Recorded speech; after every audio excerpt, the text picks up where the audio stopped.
ഒരുവിധം കുറുകിയിട്ടുണ്ട്. സദ്യയുടെ കുറുക്ക് കാളനൊന്നും ആയിട്ടില്ല. ഒന്നും കൂടി വേണമെങ്കിൽ കുറുക്കാം. ഒന്നും കൂടി കുറുക്കി ആ വെള്ളം ഒന്നും കൂടി വറ്റിച്ച് കഴിഞ്ഞാൽ ശരിക്കും നന്നായിട്ട് നല്ല കട്ടിയിലിരിക്കും കുറുക്ക് കാളൻ. ഇനി നമുക്കൊരു ഇഞ്ചിത്തൈര് ഉണ്ടാക്കി നോക്കാം. അത് സദ്യയുടെ ഒരു ഒഴിച്ചുകൂടാനാവാത്ത ഒരു കാര്യമാണ്. അത് സാധാരണ നമ്മൾ പിറന്നാളിനൊക്കെ 101 കറികൾക്ക് സമാണ് ഒരു ഇഞ്ചിത്തൈര് എന്നാണ് പറയുക. 101 ആണോ 1001 ആണോ എനിക്കിപ്പോൾ ഓർമ്മയില്ല. അങ്ങനെയൊക്കെ പറയുന്നത് കേൾക്കാം. പിന്നെ അതിന് ഞാൻ 1 കപ്പ് തൈരാണ് എടുത്തത്. പിന്നെ ഒരു 5-6 പച്ചമുളക് അരിഞ്ഞിട്ട് ഏകദേശം ഒരു 1-1.5 ടേബിൾ സ്പൂൺ പച്ചമുളക് അരിഞ്ഞത് നന്നായിട്ട് ചതച്ചെടുത്തു.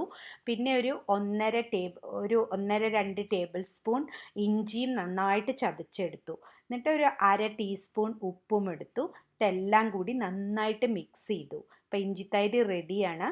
ഇത് ഉപ്പിലിട്ടതിൻ്റെ കൂടെ പുളിയിഞ്ചിയും നാരങ്ങ